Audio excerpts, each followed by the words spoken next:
How's it going, guys? This is Kyle here. I'm just going to do a quick unboxing and install of the Onetail Extreme concave footpad for the Pint. I got the Goofy stance because I ride Goofy. So this is my first time ever ordering from Craft and Ride. I've been ordering from Float Life and really enjoy their products, so I'm excited to try something new. So let's see what we all got. Some sticker swag in here. It's pretty nice. And let's see. Here we have the foot pad.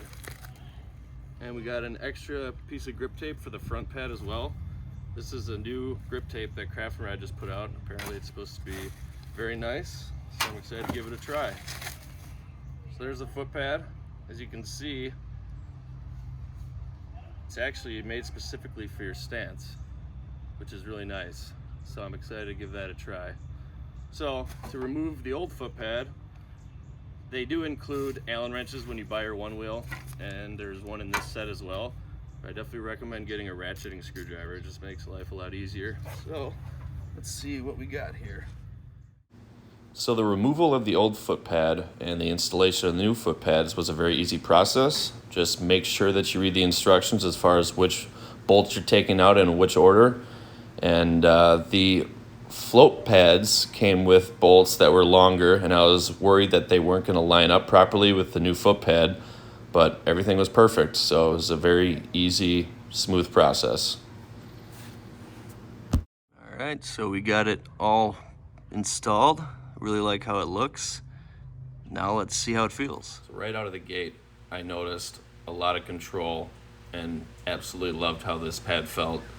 The Pint was already a very carvable machine.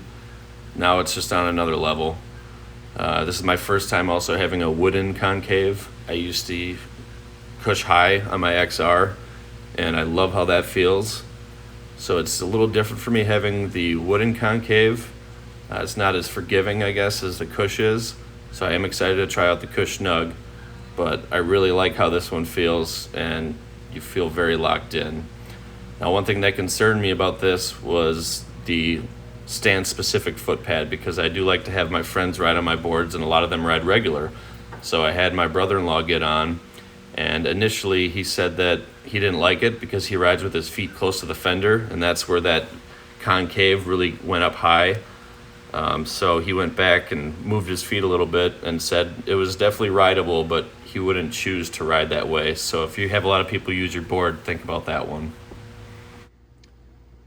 So after I went on my first test ride, I decided that I was going to come back and swap out my grip tape on the front pad. You get the free sheet along with the foot pad that you buy. So I did that, and it was very easy to do. The main thing, like everyone says, you just want to make sure that you're using a blow dryer and slowly peel off that grip tape, and then you want to wait for it to be cold before you reapply it. And I learned that thanks to Jeff McCosker's video. And I have to say, guys, that this new grip tape is unreal. If you look close, I thought you can see a lot of gaps in there, and I was really worried that there wasn't going to be enough grip, but this grip tape is unreal. I cannot wait to go on trail rides, because before I've had issues where if you hit a big bump, your feet are moving a lot. I feel like my feet are not going to go anywhere with this new grip tape. I'm really excited to put it through the ringer. All right, so my final thoughts on the foot pad. I definitely recommend it for everybody. The main thing with this is just the concave, locks you in more. I love that grip tape. I think it's amazing. Like I said, I was concerned about it at first because it looked like it didn't have much grit to it. Not as far as how high the grit was, but just the density of the grit. But it does not concern me at all anymore after I actually rode it. I think it rides awesome. The only negative with this foot pad that I would say, and it's not really a negative because you know what you're getting when you're buying it, but the rider-specific stance.